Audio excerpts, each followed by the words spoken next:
Let's cut through the noise and get to the truth. We're told Donald Trump is a champion for the everyday, hardworking American. But beyond the slogans, his actual plans reveal something totally different: chaos. His plans for mass deportation are not only cruel, but they're actually detrimental to the very people he claims to defend. Take this: a South Dakota farmer, a huge Trump supporter, reveals something astonishing. Over half of his workers are undocumented, yet he still voted for Trump. What percentage of your workers are not U.S. born? Probably half. About half? Yeah. How many hours does this go on? It's 24 hours a day. You know, we could milk 8 hours a day, but it wouldn't be feasible or profitable for us to produce milk.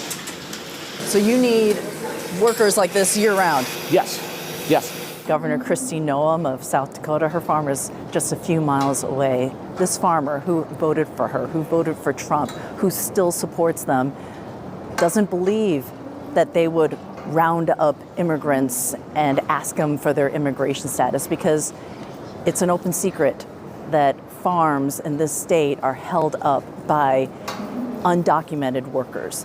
So what happens if Trump's mass deportation plan becomes a reality? Well, this Trump-loving farmer acknowledges himself just how disastrous it would be for him and for you. He said, and I quote, "If they round them up within 2 days, we will not have food." But don't just take my word for it. Listen to him say it out of his own mouth. Are you worried, like some of your other farmers, that if there were a mass roundup of undocumented migrants, that you might lose workers? You might not have enough workers. Well, the question I asked, how are they going to do that? Within 2 days, we will not have food. There will not be food anywhere. 2 days? Yes. That's why I predict nobody will be filling the shelves, nobody will be producing food. If we once have to shut down and be gone, it's never coming back. Does Governor Noem understand that? I would think so. You have a lot of faith that they're not going to do what they're saying. That's pretty much what I'm thinking. So we have to trust in our officials that are put in place. Let's stop and actually think about that.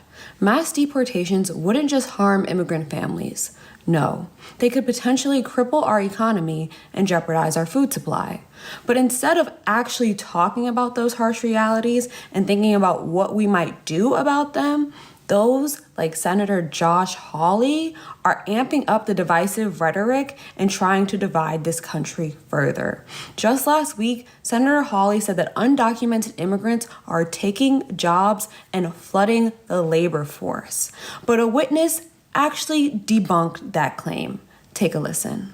Right, 13 million people you want to dump into the labor force. They are already who will drive in the labor force, illegally. Senator. They're here, yes. taking jobs from American citizens and sound.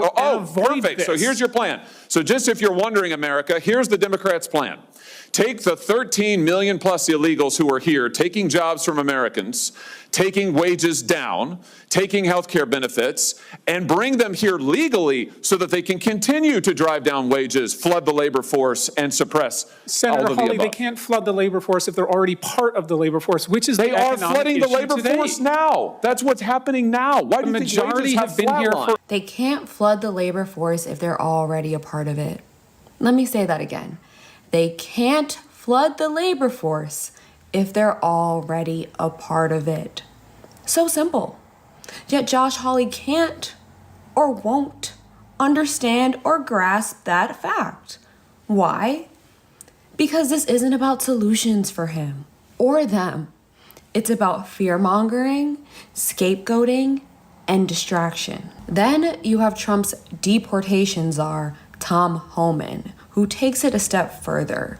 He's now threatening to prosecute mayors who refuse to comply with their authoritarian agenda. So much for the GOP's love of states' rights. Your deportation plan is going to start in a big way in Chicago. And you said the governor and the mayor can either help you or get out of the way. But you also said if he, meaning the mayor, if he impedes us, if he knowingly harbors or conceals an illegal alien, I will prosecute him.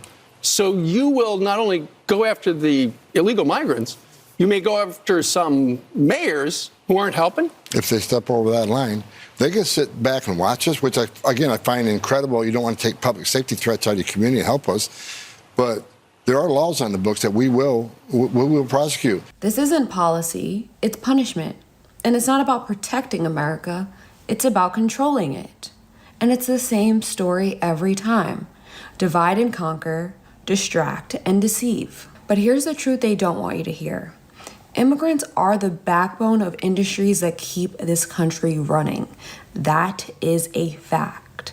Farmers know it, business owners know it, and if MAGA Republicans succeed in their plans for mass deportations, it won't just be immigrant communities that suffer. No, it will be the country as a whole. America is better than this. It's time to reject the lies, reject the cruelty, and stand up for the values that America actually stands for, what we actually believe in, what makes us great, which are fairness, decency, unity, and tolerance. When they come for immigrant families, they're coming for the very fabric of this nation, and we won't let them win.